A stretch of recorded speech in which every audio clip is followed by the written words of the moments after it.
Okay.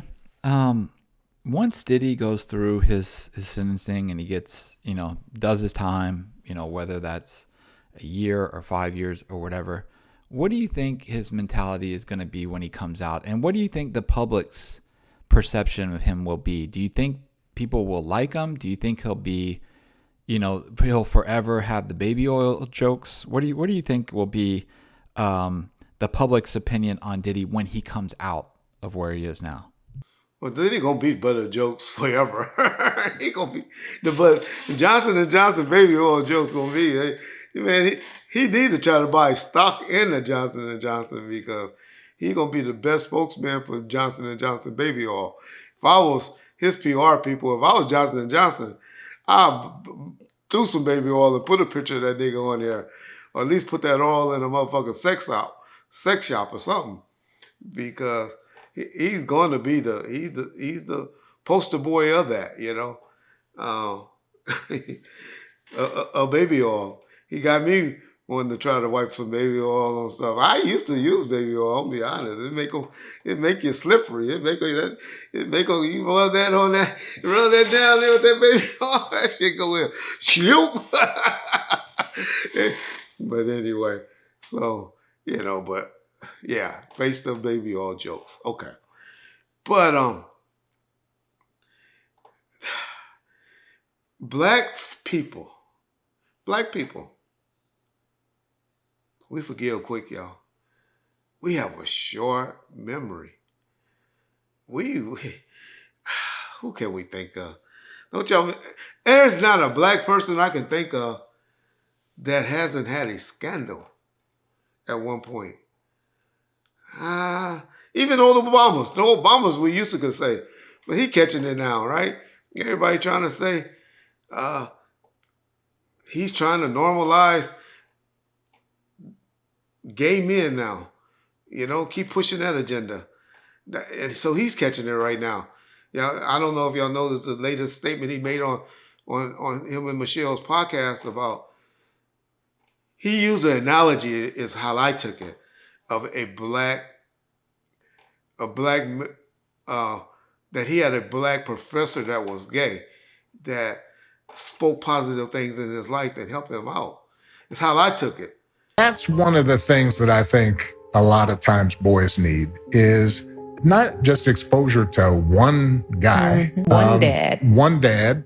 No matter how good the dad is, he can't be like everything. he can't be everything, and that boy may need somebody to give the boy some perspective on the dad. Yeah, right. yeah. One of the most valuable things I learned as a guy was I had a gay professor in college at a time when openly gay folks still weren't out of line, who became one of my favorite professors and was a great guy and would call me out when I started saying stuff that was ignorant.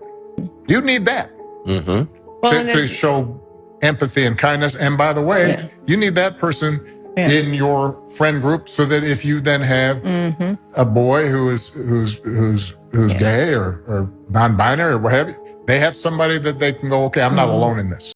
But social media, people in my family took it like, no, he's trying to make gay sociable, meaning every boy or every person in their life should have a gay man speaking into their lives, even if his mother or father, even if they got their father in their lives.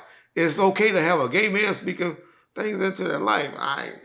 Y'all know Reggie Wright belief about that. Y'all know I can't stand a gay man. I don't want shit to do with you. But that's what floats your boat. That's what floats your boat. But my only point is, we all have had black men, powerful black people, have had some type of scandal in their life, and they forget about it. You remember Denzel? Denzel had the allegation about having some girl on his set pregnant or something like that, or going to have a baby by her. I forget the pretty Mexican girl, actress. I can't think of her name right now, but he had that rumor out there.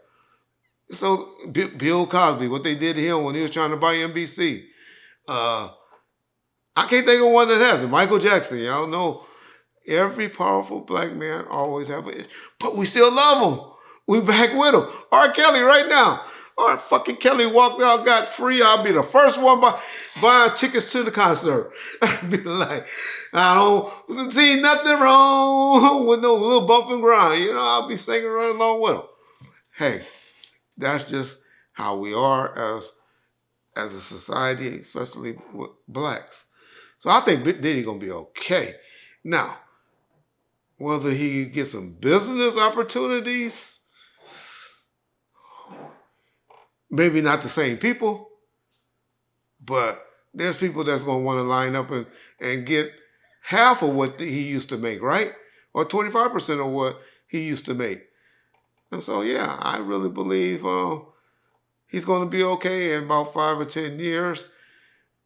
If I was him, I know there hasn't been any allegations of him being gay.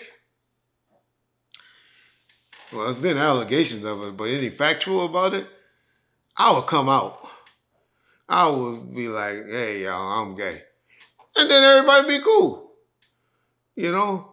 Because when you're rubbing other men calm on your chest and wanting to have sex or eat all the chicken and stuff like that, when she hadn't bathed from other men after another man had did all of that, there's something wrong with you, y'all. Something wrong with you. But does that make you gay? I don't know. I think so. I believe he is. And if he come out with it, he'll be okay. Gay men are successful. I just saw the biggest gay motherfucker in Hollywood right now have a black party where all the A-listers, well, I ain't gonna say A-listers, all the B and C lister rappers and people in the entertainment and all of that was at his thing. Jason Lee. I forget the name of the show he had, but he just had a thing in Beverly Hills that was very, very well attended for all the B and C listed people. They love Jason Lee. They love people like that. And so, my only point is, it's okay now to be gay. Diddy needs to come out, say he's gay. His money, he needs to go ahead and just start selling out lawsuits, have his attorneys meet with this Busby guy or whatever, and give him a flat rate, like a class action rate, and clear it up, take his money, and go and live over there at Russell Simmons. Do all the weird shit that he wants to do in life, where nobody will judge you, where nobody will care. Russell got a private villa for all that freaky stuff for his friends. So that would be my suggestion. That would be what I think and I see Diddy doing within the next 5 years.